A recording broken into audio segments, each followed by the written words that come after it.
नमस्कार, प्रणाम प्यारे विद्यार्थियों। कैसे हो सभी? आई होप अच्छे होंगे। प्यारे विद्यार्थियों, आज का अपना सेशन राजस्थान पुलिस से रिलेटेड है। राजस्थान पुलिस की जो आगामी भर्ती होनी है उसके संदर्भ में मैंने आप लोगों को एक बात ये बताई थी कि राजस्थान पुलिस की जो रिक्वायरमेंट जो भर्ती आनी है उसके संबंध में यूट्यूब पर अलग अलग सर हैं, उन्होंने बहुत अच्छे से पूर्णतः जानकारी दे रखी है। इसीलिए मैंने पुलिस से रिलेटेड कोई भी वीडियो अपलोड नहीं किया था। फिर भी आप लोगों की मांग पर कुछ बेसिक चीज़ें हैं जो कि ज़रूरी हैं, वो मैं आप लोगों के साथ साझा कर लेता हूँ आज की क्लास में। तो प्यारे विद्यार्थियों, जैसा कि आप लोग जानते हो, राजस्थान पुलिस 2023 की जो भर्ती आनी है वो 3,500 पदों के आसपास जो है ये भर्ती जो है इसकी मंजूरी मिली है। यहाँ पर मैं जिला पुलिस की बात कर रहा हूँ। जिला पुलिस के अलावा अपने आरएसी, एमबीसी और आरआईएसएफ के पद जो हैं और महिला एएसआई के, उन पर भी थोड़ी सी बातचीत करेंगे।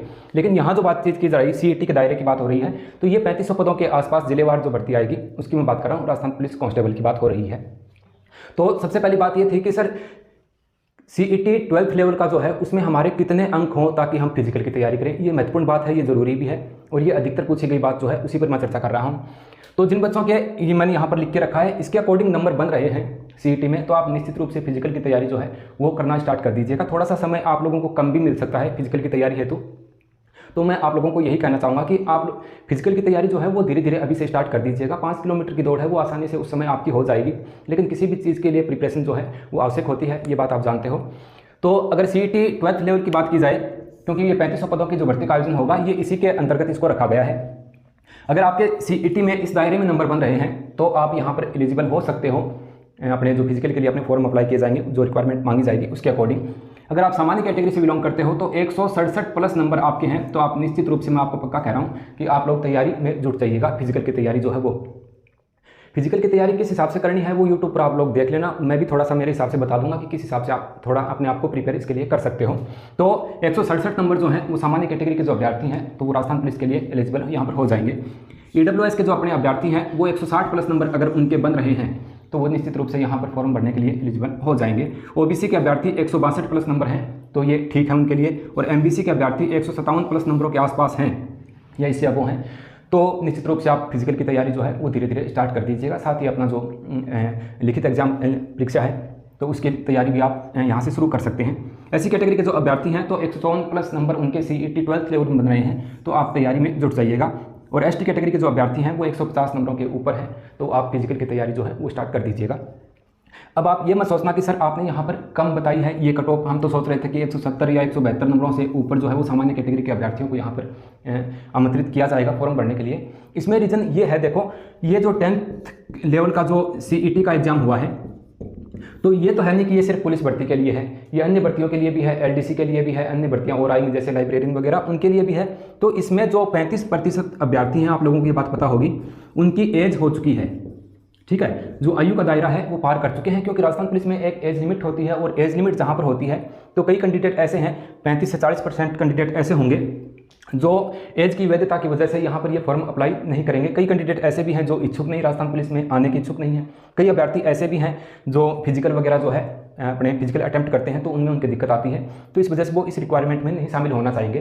तो 35% अभ्यर्थी ऐसे हैं जो एज के दायरे की वजह से या अपनी अनिच्छा की वजह से इसमें फॉर्म अप्लाई नहीं करेंगे। तो इस वजह से कट ऑफ पहले मेरे ख्याल में ये भी कर सकते हैं कि 70 तक भरवा लें, फिर फॉर्म कम लगे, क्योंकि अपने को पता है कि 15 गुना अभ्यर्थियों से अभी बात चल रही है कि 15 गुना अभ्यर्थी जो हैं टोटल वैकेंसी का, उसके हिसाब से यहाँ पर फॉर्म जो है वो फिल करवाए जाएंगे। तो यहाँ पर जो एज हो चुकी है वो अभ्यर्थी बाहर हो जाएंगे सीईटी जो 12th लेवल में है इसमें। इस वजह से इनकी कट ऑफ जो राजस्थान पुलिस की लेवल की कट ऑफ जो है वो सीईटी की 12वीं लेवल की मैंने आप लोगों को यहाँ पर ये बताई है। इतने प्लस नंबर आपके बन रहे हैं तो आप निश्चित रूप से एक बार फिजिकल की तैयारी जो है वो स्टार्ट कर दीजिएगा। ठीक है, इसके अलावा कुछ अन्य बातें जो आप पूछना चाहते थे उन्हीं बातों को मैं यहाँ पर आप लोगों के साथ शेयर कर रहा हूँ। बाकी अनावश्यक बात कितनी वो मैं यहाँ पर साझा नहीं करूँगा कि क्या सिलेबस है, वो आप जानते हो। ठीक है, फिजिकल अटेम्प्ट जो है इसकी मैं अगर बात करूँ तो ये सर प्लस पॉइंट है, ये हमारे लिए ये माइनस पॉइंट जो है वो साबित हो सकता है। तो देखिए, अगर किसी भर्ती में फिजिकल पहले करवाया जा रहा है तो ये आप लोगों के लिए प्लस पॉइंट है। ठीक, अगर आप पेपर पास करके जाते तो भी आपको फिजिकल तो करना ही था, यहाँ पर फिजिकल पहले करते हैं तो पढ़ने के लिए एक कॉन्फिडेंस अपने को मिलता है भाई, हाँ मैंने एक दायरा पहला अटेम्प्ट जो है वो पार कर लिया है फिजिकल का, अब सिर्फ मेरे को लिखित परीक्षा की तैयारी यहाँ पर करनी है। तो उसमें अपना थोड़ा सा मनोबल बढ़ता है, आत्मविश्वास कॉन्फिडेंस लेवल जो है वो थोड़ा हाई आता है, तो इससे अच्छी अपनी प्रिपरेशन जो है वो लिखित परीक्षा की यहाँ पर हो जाती है। तो ये प्लस पॉइंट है, लगने वाले बच्चों के लिए तो प्लस पॉइंट है ही, इसमें कोई दिक्कत नहीं है भाई। उनको तो फिजिकल बाद में भी तय करने हैं। अगर अपने को निश्चित रूप से यहाँ पर जॉब चाहिए तो फिजिकल भले पहले कराओ या बाद में, ये बात मायने यहाँ पर नहीं रखती है। ये बात मायने रखती है कि हाँ मैंने फिजिकल का पहला अटेम्प्ट कर लिया, उसके बाद लिखित परीक्षा जो है वो मैं क्लियर कर लूँगा। तो यहाँ पर फिजिकल आपका पहले होना है, इस बात को आप पहले जान चुके हो, तो ये आप लोगों के लिए प्लस पॉइंट है। 5 किलोमीटर रनिंग की मैं बात करूँ तो 5 किलोमीटर की दौड़ है, ठीक है। आप अभी से स्टार्ट करोगे तो धीरे धीरे रोजाना 1 किलोमीटर दौड़े, 2 किलोमीटर दौड़े, उसके पश्चात ये चीज़ें जो हैं ये आसानी से हो जाती हैं, इसमें कोई मुश्किल काम नहीं होता है, ठीक। तो जिनके इस दायरे में नंबर बन रहे हैं वो धीरे धीरे अपनी जो स्टार्टिंग है रनिंग की वो शुरू कर दीजिएगा।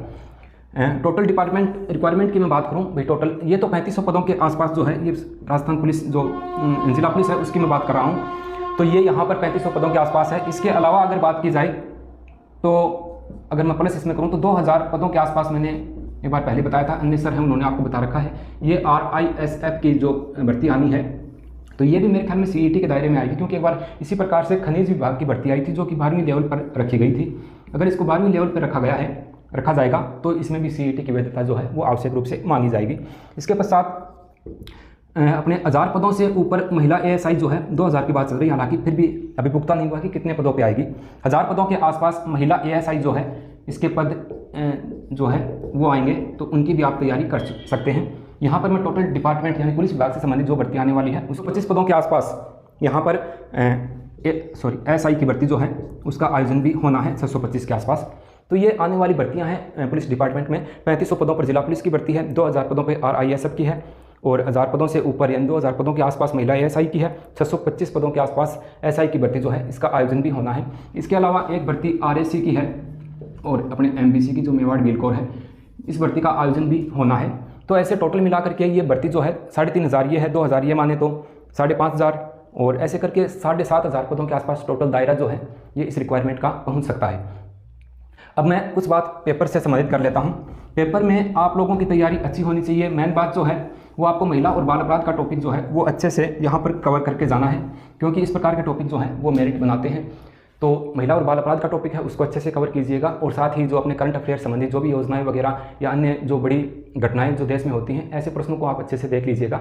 विज्ञप्ति सर कब तक आ सकती है, तो अगस्त माह के दूसरे सप्ताह तक तो निश्चित रूप से आ जाएगी। अगस्त माह के दूसरे सप्ताह में सेकंड वीक की बात करूं तो सेकंड वीक तक आप लोगों को ये जो वैकेंसी है 3500 पदों पर इसका नोटिफिकेशन अपने को देखने को मिल सकता है। तो आप अभी से अपने आप को प्रिपेयर इसके लिए कर सकते हैं।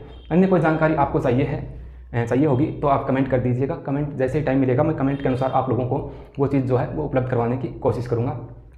ज़्यादा डिटेल में जानकारी मैंने दी नहीं, क्योंकि इससे रिलेटेड इस भर्ती से रिलेटेड काफ़ी जानकारी यूट्यूब पर सर हैं उन्होंने अलग अलग प्रकार से इस चीज़ों को अच्छे से मैनेज करके बता रखा है, तो वहाँ से भी आप इन चीज़ों को देख सकते हैं। फिर भी आप अगर मेरे से ही कुछ चीज़ पूछना चाहते हैं तो कमेंट कर दीजिएगा, मैं ज़रूर आपकी जो भी रिक्वायरमेंट जो भी बात है उसका जवाब देने की कोशिश करूँगा। मिलते हैं किसी नेक्स्ट वीडियो में किसी नई जानकारी के साथ, तब तक के लिए नमस्कार, जय।